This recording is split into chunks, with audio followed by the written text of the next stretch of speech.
Imagine a king so powerful he claimed to be God himself.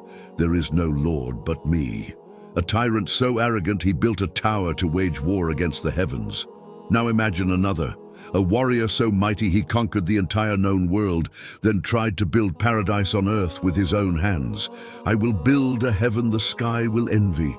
Two men, two empires, two impossible ambitions, one dared to debate Prophet Ibrahim al-Islam and throw him into a blazing inferno. The other spent 500 years constructing a golden city that no human eye has ever seen. Both defied the creator of the universe. Both met ends so terrifying they're still told as warnings thousands of years later. One was destroyed by the smallest creature on earth. The other died screaming within sight of his dream, "Let him face me, I will kill him." This is the true story of Nimrod and SHADDAD ibn ʿＡD, the two most powerful tyrants in human history who learned too late. You cannot challenge Allah and win. But before we begin, hit that subscribe button and the notification bell, because what you're about to hear will shake you to your core. And don't forget to send peace and blessings upon the Prophet Muhammad sallallahu alaihi wasallam. Now, let's dive in. The floodwaters had receded. Noah's Ark had settled on Mount Judy. Humanity began again, but with it, so did human arrogance. In the centuries following the Great Deluge, civilization rose from the mud like a phoenix. Two regions, separated by vast deserts yet connected by blood, would give birth to the most terrifying rulers the ancient world had ever known. In the fertile plains of Mesopotamia, the great city of Babylon emerged, its ziggurats touching the clouds, its markets overflowing with gold from 1,000 conquered lands. And far to the south, in the windswept deserts of Al-Hakaf, where Yemen meets the empty quarter, another kingdom was taking shape, one built not by ordinary men, but by giants. Both empires, both descended from the same righteous man, both about to be ruled by monsters. Nimrod, son of Canaan, traced his lineage back to Ham, the son of Noah. Some historians argue he came from Shem's line instead. But what's certain is this: the blood of the man who survived Allah's judgment ran through his veins. Yet instead of gratitude, instead of humility before the Creator who had spared his ancestors, Nimrod inherited only ambition. Even as a young man, he was obsessed with power, not just political power, but divine authority. He would watch his father Canaan sit on the throne and think, "Why should I wait? Why should I bow to anyone, even my own blood?" So he killed him, murdered his own father in cold calculation, and took the crown for himself. Some say he was the first man in history to place a golden diadem on his head, an idea he stole from the jinn themselves. From hunter of beasts to hunter of kings, Nimrod carved out an empire that stretched from the rising sun to its setting. And everywhere his shadow fell, one command echoed, "I am your God. Worship me." Meanwhile, across the Arabian deserts, another dynasty was cementing its grip on the world. Ed, son of Iram, had discovered paradise on earth, the region of Al-Hakaf, a land so blessed that rivers flowed without ceasing, gardens bloomed without effort, and the sky poured rain like clockwork. He built his home there, raised his family there, and declared it forbidden to outsiders. His descendants multiplied into 13 mighty tribes. But these weren't ordinary people. The A'ar were giants towering 12 cubits high, approximately 6 meters of pure muscle and bone. They could uproot trees with their bare hands. Their footsteps shook the ground. Legends spread across the known world about these superhuman warriors who feared nothing and no one. Among them rose two brothers, SHADDAD and SHADDAD, sons of ʿAD. When Nimrod had murdered for his throne, these two conquered it through sheer, overwhelming force. Together they crushed every kingdom that dared resist. City after city fell. King after king bent the knee. Within years, the entire known world from east to west belonged to them. Then SHADDAD died, leaving SHADDAD alone at the summit of earthly power. But power wasn't enough. Not for Nimrod, who had made his people worship the sun as his symbol and the moon as his wives.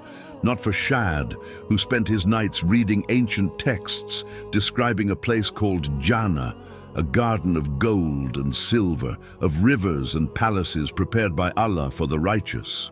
Nimrod's obsession became control, absolute, divine, unchallenged control. But then came the nightmare. A vision of a star rider in the sky, transforming, threatening, pointing a weapon directly at him. His priests interpreted it with trembling voices. A child will be born in your kingdom who will destroy everything you've built. His response was immediate and merciless.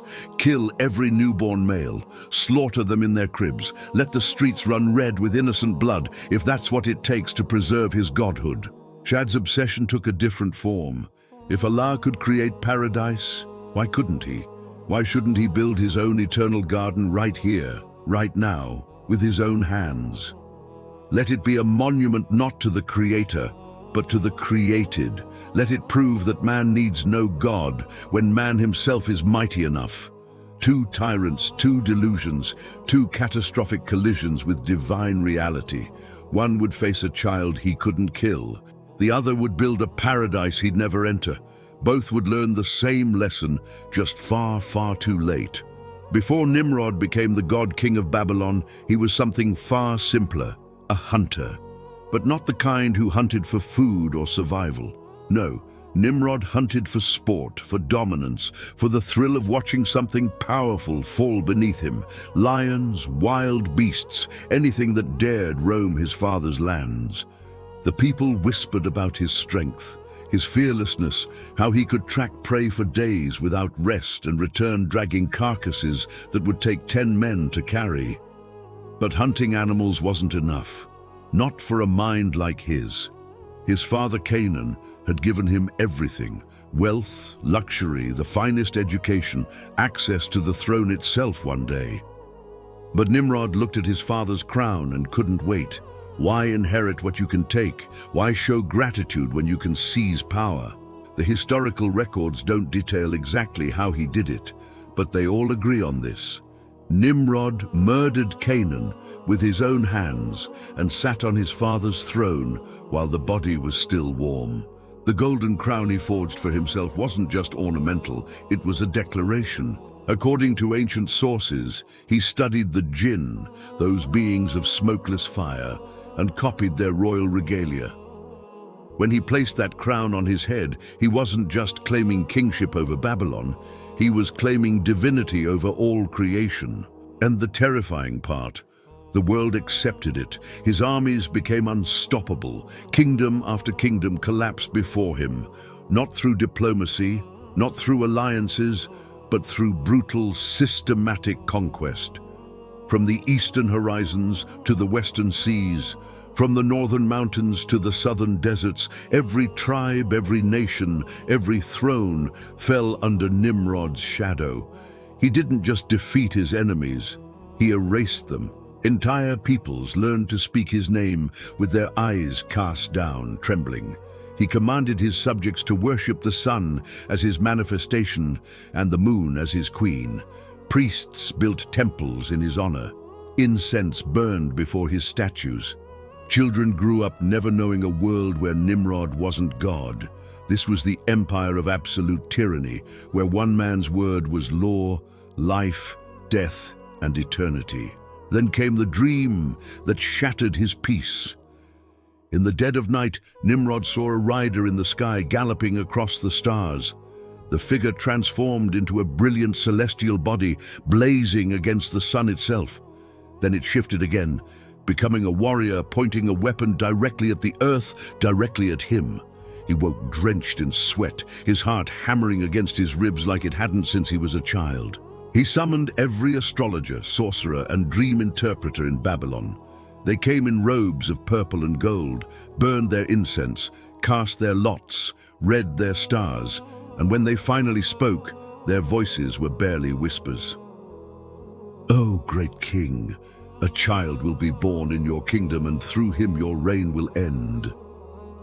Nimrod didn't hesitate, not for a moment.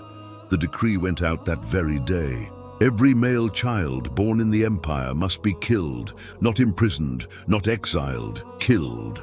Soldiers kicked down doors in the middle of the night, ripping infants from their mothers' arms. The streets of Babylon ran with blood that should never have been spilled. Thousands of babies were slaughtered on Nimrod's orders, innocents murdered to protect one man's ego, mothers wailed, fathers fought and died trying to protect their sons. Mass graves filled the outskirts of the city. This was the cost of challenging a man who believed he was God. But in all that carnage, in all that surveillance and slaughter, one child slipped through. His mother hid the pregnancy, concealed the birth, smuggled the infant away from the soldier's eyes with the kind of desperate cleverness only a mother fighting for her child's life can summon. The boy survived in secret, growing up in shadows and whispers, nursed in caves, raised in hiding. His name was Ibrahim alayhi salam, and years later, when that hidden child had grown into a fearless young man with conviction burning in his eyes, he would walk straight into Nimrod's throne room and do something no one had dared in generations. He would say no to a god. The hunter who became emperor was about to meet the prey he could never kill. The self-proclaimed deity was about to face a servant of the true God, and in that confrontation, the cracks in Nimrod's divine illusion would begin to show. The tyrant thought he'd eliminated the threat. He had no idea he'd just set the stage for his own humiliation. Nimrod had a peculiar custom. He controlled all the grain, all the food in Babylon. If you wanted to eat, you came to him. You bowed. You declared him Lord, and he would graciously allow you to take what you needed to survive. It was brilliantly cruel. Worship disguised as charity, submission wrapped in the appearance of generosity. One day, a young man named Ibrahim stood in that line with everyone else. The crowds shuffled forward, heads down, murmuring the required words of devotion. Then Nimrod reached Ibrahim alayhi, "Who is your Lord?" The question he asked everyone. The crowd held its breath because Ibrahim alayhi didn't lower his eyes, didn't bow, didn't mumble the expected answer. Instead, he looked the God King directly in the face and said, "My Lord is the one who gives life and causes death." The throne room went dead silent. Nimrod's lips curled into a smile, the kind predators make before they strike. "I give life and death too," he said, voice dripping with mockery. He snapped his fingers. Guards dragged two prisoners forward, both condemned to execution. Nimrod pointed at the first. "You I pardon, you're free. I have given you life." Then he pointed at the second. "You execute him immediately." The sword fell. Blood pooled on the marble floor. Nimrod leaned back on his throne, arms spread wide, grin triumphant. "You see, Ibrahim, I give life. I take life. What makes your God any different from me?" But Ibrahim al-Isam didn't flinch, didn't retreat. His voice remained steady, calm, devastating. "My Lord brings the sun from the east every morning, so bring it from the west." Time itself seemed to stop. Nimrod's smile vanished. His fingers gripped the armrests of his throne. The courtiers froze. The guards exchanged glances. Because everyone in that room, from the highest priest to the lowliest servant, knew exactly what had just happened. The emperor of the known world, the self-proclaimed deity, the man who claimed dominion over life and death itself, had just been rendered completely, utterly speechless. The Quran immortalizes this moment. So the disbeliever was overwhelmed, and Allah does not guide the wrongdoing people. Nimrod didn't kill Ibrahim alayhi that day. He couldn't. To execute him in front of everyone would be to admit defeat, to show weakness, to prove that this young man's words had power his sword could not answer. So instead, he did something worse. He sent him away empty-handed, humiliated, but alive. But Ibrahim alayhi wasn't finished with Babylon's false gods. The people worshipped idols, stone statues they believed represented the celestial bodies, with the sun being Nimrod himself. These idols stood in a grand temple called Adorned with Gold, surrounded by offerings, treated with more reverence than human beings received. Ibrahim alayhis salam watched this madness and made a plan. When the people left for their festival celebrations, when the temple stood empty and unguarded, Ibrahim alayhis salam walked in with purpose burning in his chest. One by one, he took an axe and smashed every single idol into rubble, shattered their faces, broke their limbs, reduced these gods to dust and debris. Every idol except one, the largest statue, Marduk. On its shoulder, Ibrahim alayhis salam placed the axe. Then he walked out. When the people returned and saw the destruction, chaos erupted, screaming accusations, rage.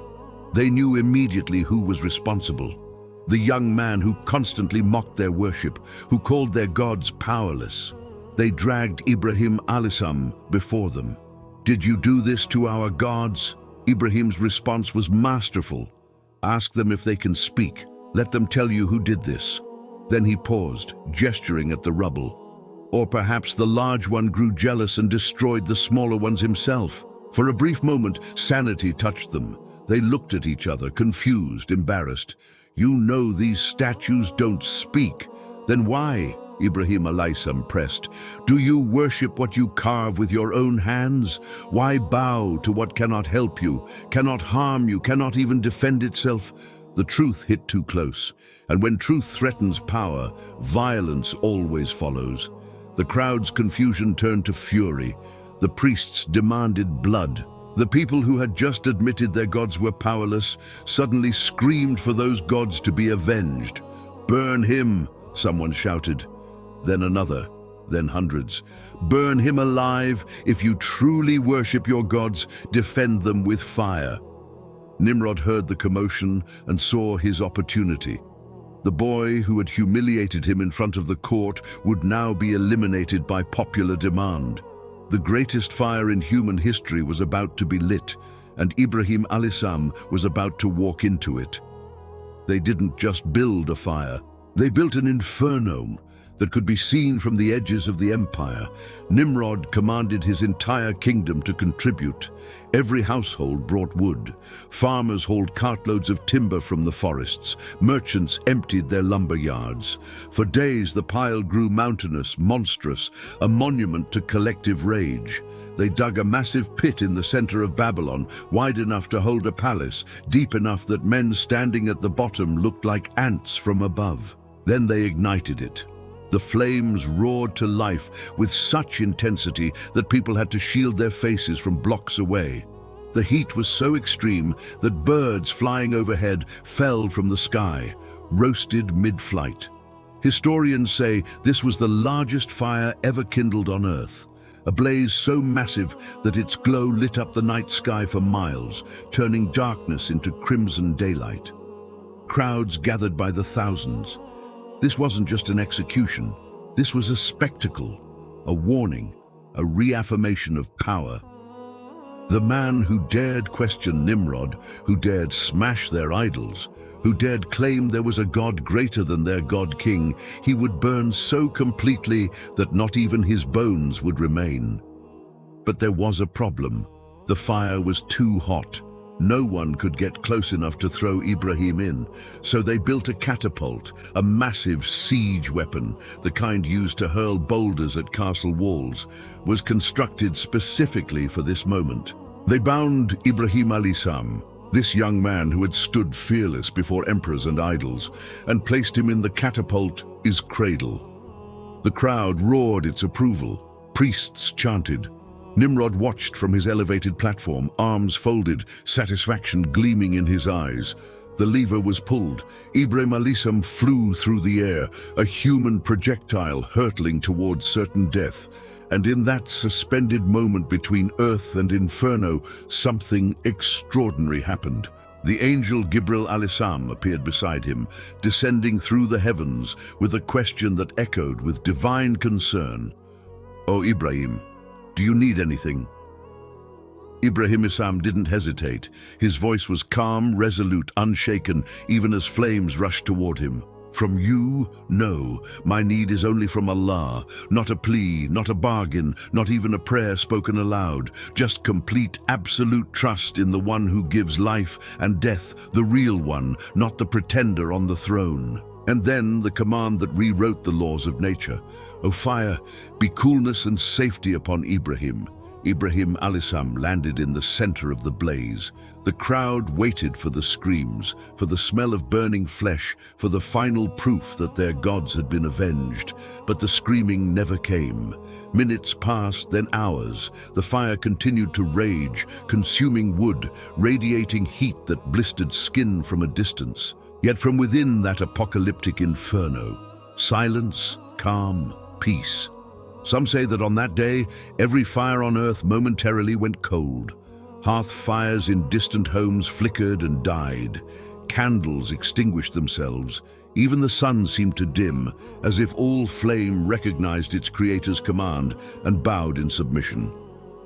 When the fire finally burned itself out days later, when the embers cooled enough for people to approach, they rushed forward, expecting to find ashes. Instead, they found Ibrahim alayhis salam sitting peacefully in the center of the scorched earth, unburned, unharmed, without even the smell of smoke on his clothes.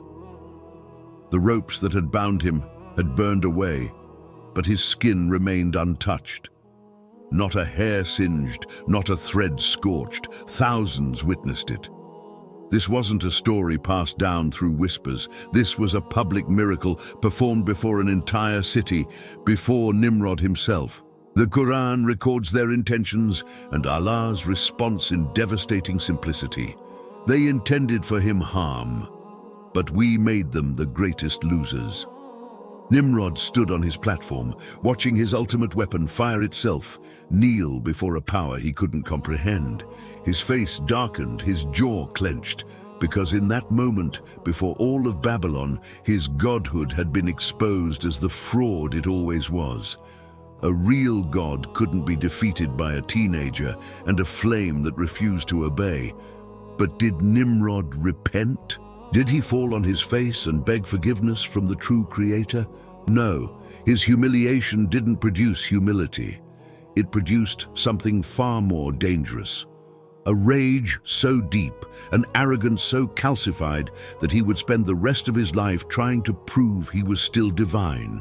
If he couldn't burn the prophet, he would build his way to heaven itself, and that decision would lead to his most spectacular failure yet. While Nimrod was building his empire in Mesopotamia, something even more terrifying was emerging in the southern deserts. In the region of Al-Akaf, where Yemen's mountains meet the endless sand seas of the empty quarter, there lived a people who shouldn't have existed. The weren't just powerful, they were physically impossible by today's standards. 12 cubits tall, that's roughly 6 me, 20 ft of muscle, bone and godless arrogance, towering over normal humans like adults over toddlers. Imagine a man who could uproot a palm tree with his bare hands, who could hurl boulders that would take 50 normal men to lift, whose footsteps cracked the earth beneath them.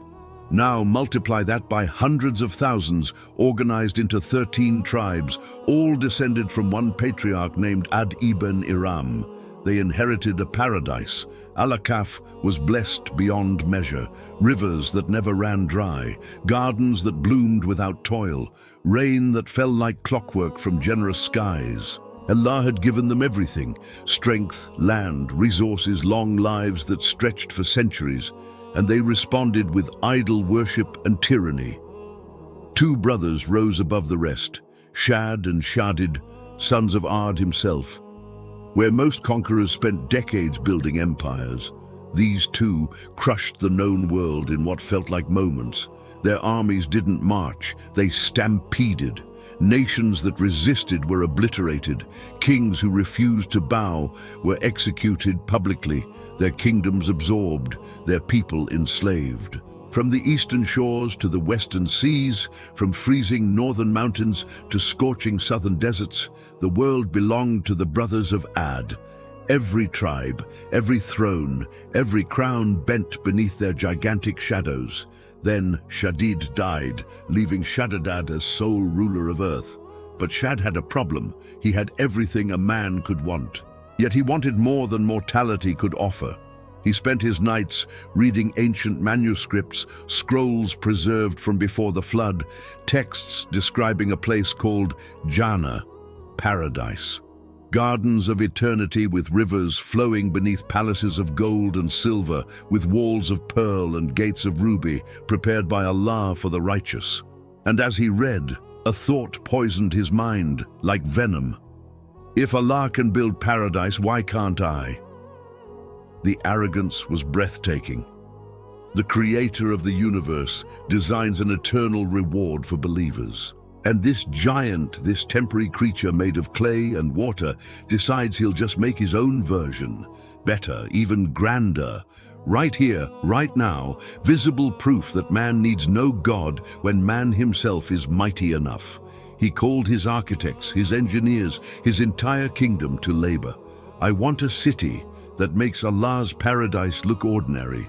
Spare no expense, take as long as needed.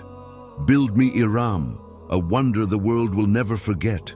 500 years, that's how long it took. Generations of workers lived and died building Shaddad's dream.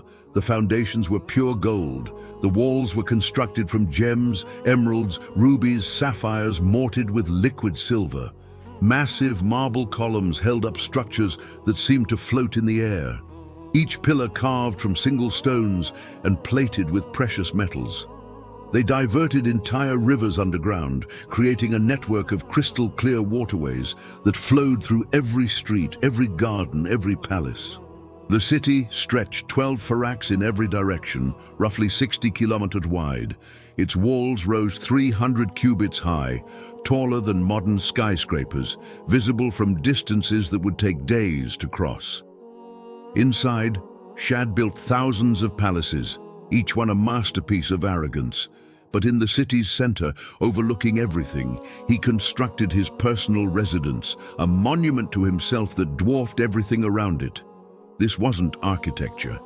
This was a challenge hurled at heaven itself. And Allah sent a warning in the form of Prophet Hud al-Islam, one of Shaddad's own people from his own noble lineage. Hud al-Islam came with a simple message: turn back to Allah. Worship the one who gave you this strength, this land, this life before it's too late. Shaddad's response dripped with contempt. I am my own God. I've conquered the world. I've built paradise with my own hands. What has your invisible deity ever given me that I didn't take for myself? 5 centuries of construction, countless fortunes spent, limitless labor poured into making fantasy real. And Shaddad finally received word, it's finished. The city stood complete, golden, gleaming, impossible. The greatest wonder ever built by human hands, hidden in the desert, waiting for its king to enter and claim his throne. Shaddad gathered his entire court, advisors, soldiers, servants, the wealthy elite who had financed this madness. They formed a procession that stretched for miles, a parade of pride, marching toward man-made heaven. One day's journey away, so close, Shaddad could almost taste his triumph. He had no idea he'd never take another step. Nimrod couldn't let it go. The fire that wouldn't burn Ibrahim al-Islam haunted him like a phantom. His priests tried to explain it away. His advisors suggested forgetting the whole incident, but the god, king of Babylon, knew what everyone had seen. His power had limits. Ibrahim's God did not, so he decided to settle this once and for all. If this Allah lives in the heavens, Nimrod declared, then I will build a stairway to his throne and face him myself. The Tower of Babel rose from the plains of Shinar like a man-made mountain. 600,000 workers labored day and night, stacking brick upon brick, level upon level, pushing the structure higher and higher until clouds formed around its peak. It took a full year just to climb from base to summit. Nimrod had created the first skyscraper, not for commerce, not for worship, but for war against the divine. When construction finished, Nimrod stood at its peak above the clouds, touching the lower atmosphere. He thought he'd won. Finally, he could reach heaven itself. Then the ground trembled. In seconds, the entire tower collapsed. Millions of bricks, years of labor, the architectural wonder of the ancient world gone, buried so completely that not a trace remains. You won't find the Tower of Babel listed among the 7 wonders despite being the first, because Allah erased it from existence like it had never been. But he wasn't finished with Nimrod yet. An angel appeared before the tyrant, not to strike him down, but to offer mercy. "Believe in Allah, and you may keep your kingdom." Nimrod refused. The angel came a second time. Same offer, same refusal. A third time. "This is your final chance. There is no God but me." The angel vanished, and the sky darkened with something Nimrod had never feared in his life. That's millions upon millions of tiny, insignificant insects, so small they seemed like dust in the air. His soldiers laughed at first, the mighty Nimrod threatened by bugs. Then the swarm descended. They attacked his army like piranha, covering every exposed inch of skin, burrowing into eyes, ears, mouths. The soldiers screamed and swatted, but for every gnat killed, 1,000 more replaced it. Within hours, the greatest military force on Earth was reduced to screaming, thrashing chaos. The gnats ate their flesh, drank their blood, and didn't stop until only skeletons remained standing in armor. Hundreds of thousands of elite warriors destroyed by creatures you could barely see. But Nimrod himself survived.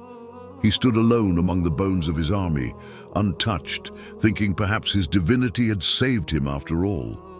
Then he felt it, a tickle in his nostril. One single gnat, smaller than a grain of rice, flew into his nose and burrowed into his skull. It reached his brain and nested there. The pain was beyond description. A constant drilling, buzzing, gnawing sensation inside his head that never stopped, never slept, never gave him a moment's peace. Nimrod, the man who had burned thousands of babies, who had conquered the known world, who had declared himself God, was brought to his knees by the smallest of Allah's creatures. Nimrod, the god-king who tried to burn Prophet Ibrahim alayhi alive, met a fate more humiliating than death itself. A microscopic gnat entered his skull and gnawed at his brain for 400 years. The only relief, servants smashing his head with iron hammers, stunning the insect for mere seconds before the agony resumed. 4 centuries of madness, 4 centuries of screaming. The hunter became the hunted, defeated by something invisible to the naked eye. Meanwhile, Shaddad built his paradise, 500 years of construction, the city of Iram, golden, gleaming, impossible. He'd done it without Allah, proving man needed no God. One day's journey from his triumph, the sky split open. A siha, the scream. A sonic blast from heaven so powerful, it didn't just kill it, obliterated. Shaddad dropped dead instantly, his entire army erased. Every worker, every servant, every soul annihilated in a single divine breath. The city stood perfect, untouched, but its builder lay face down in the sand, one day short of his dream. On his golden tomb they carved his own words. "I ruled 700 years. I conquered 1,000 nations. I killed 1,000 champions. And now I am nothing but dust. 2 tyrants, 2 perfect deaths." One thought he could burn prophets died screaming from fire inside his skull.